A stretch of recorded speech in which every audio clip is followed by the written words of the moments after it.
भारत और चीन के बीच पूर्वी लद्दाख में लंबे समय से चल रही सीमा गतिरोध में अब कमी आते दिख रही है। 12वें राउंड के कमांडर लेवल की बातचीत के बाद दोनों सेनाएं गोग्रा इलाके से पीछे हटने पर सहमत हो गई थीं।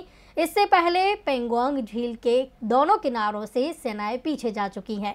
आखिर कैसे बनी दोनों सेनाओं के बीच ये सहमति, जानने के लिए देखिए ये खास रिपोर्ट। भारत और चीन के बीच चल रही टेंशन अब थोड़ी कम होती दिखाई दे रही है।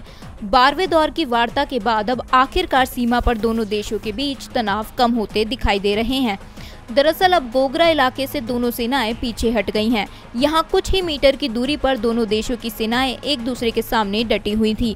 विवादित जगह से पीछे हटने के साथ ही दोनों पक्षों ने वहां बनाए गए सभी अस्थायी और उससे संबंधित अन्य ढांचों को ध्वस्त कर दिया है।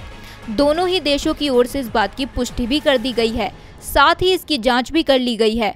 बता दें कि अभी कुछ दिन पहले ही भारत और चीन के बीच मोल्डो में हुई 12वें दौर की बातचीत में दोनों देश पेट्रोल पॉइंट 17A से सैनिकों को हटाने पर सहमत हुए थे, जो पूर्वी लद्दाख क्षेत्र में दोनों देशों के बीच फ्रिक्शन पॉइंट में से एक है।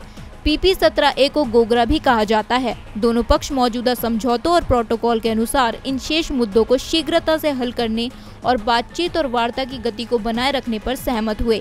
बता दें कि भारत और चीन की सेनाओं के बीच सीमा पर यह गतिरोध पिछले साल मई से शुरू हुआ था। दोनों पक्षों ने उसके बाद से वहां अपने सैनिकों और भारी हथियारों की तैनाती लगातार बढ़ाई थी। पिछले 4 दशकों में सबसे बड़ा टकराव 15 जून 2020 को गलवान घाटी में देखने को मिला था, जहां भारत के 20 जवान शहीद हो गए थे। इस घटना में चीन के भी 40 से ज्यादा जवानों की जान गई थी, लेकिन चीन ने पहले से स्वीकार ही नहीं किया। लगभग 8 महीने बाद चीन ने अपने 4 जवानों की शहादत को स्वीकारा। बाद में ये संख्या बढ़कर उसने 5 की, लेकिन चीन के दावों पर किसी को भरोसा नहीं हो रहा है। DB लाइव की रिपोर्ट।